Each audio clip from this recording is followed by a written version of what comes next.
Hello students, welcome back to Organic Chemistry. In this video, I'm going to crack this IIT JEE Advanced level question based on stereochemistry.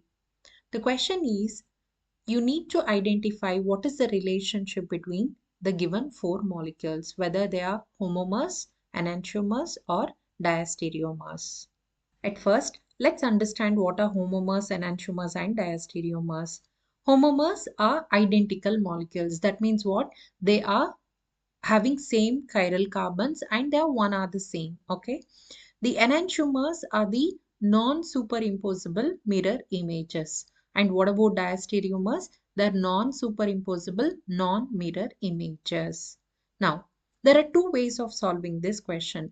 If you are comfortable comparing the three-dimensional structures of the molecules and imagining the mirror images, then you can do that. If you're not comfortable that way, you can always do the R and S configuration for the molecules. Now, first let's start doing the designation for the first molecule. So you see here the COOH is below the plane. What about here? The phenyl, pH refers to phenyl, it is above the plane.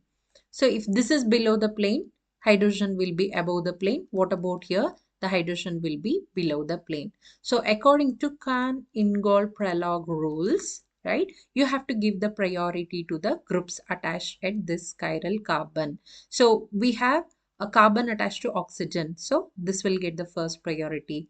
Then you see carbon, carbon, carbon, but it is attached to oxygen. Therefore, second priority. Then third priority, hydrogen is above the plane. So then move from 1 to 2, 2 to 3, 3 to 1. How is it going? It is going in the anti-clockwise. But hydrogen is above the plane. So anti-clockwise is generally yes, right?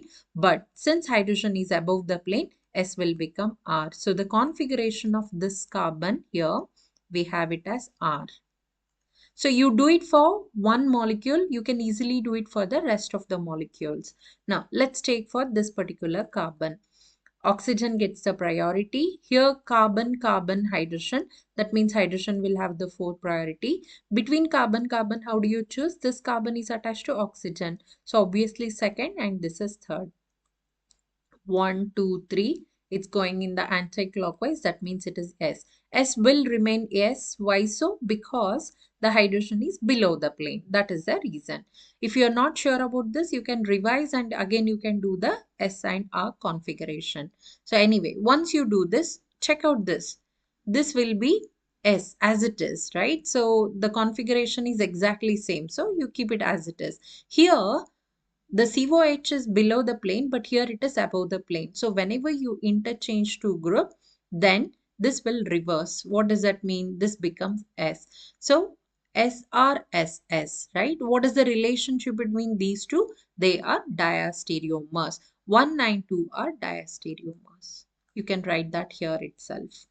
And where do we have it as? In option A, 1 and 2 are diastereomers. Now, let's verify the other options because you might have more than one option. That's the reason. Now, look at this molecule. Here it is upside down, right? So that means what? You don't have to compare from here. You can quickly do it once again because the position of oxygen is different. That's why. So now again 1, 2 and 3. The hydrogen is above the plane, right? So 1, 2, 3. It goes in a clockwise direction, but the hydrogen is above the plane. So that means what? The R will become S. So this is S configured. What about this? Oxygen is priority, second and third. So how is it moving? It's going in the clockwise direction. So it is R. So this is R and S. So if I write the molecule like this, right, upside down, right? So here, the whatever is attached to COOH, that is S, right? So what about this one? This will be R. So R and S.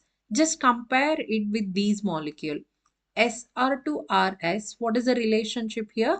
They are enantiomers, right? So 1 and 3 are enantiomers. Do we have any such option? Yes, it is given as option C. Now, what about 2 and 3? Can we do that? Yeah, of course. SSRS or SR, any combination, they are going to be diastereomers. That means what? 2 and 3 are diastereomers. Anyway, it's not there, it's still fine. Okay. Now let's take the last molecule. You don't have to do the R and S configuration again here. So this is exactly like this. You keep it as it is. What about here? It has reversed. Therefore, you're going to, or you can see here, if this is S, this is S, this will become R. So now what is the relation between 2 and 4?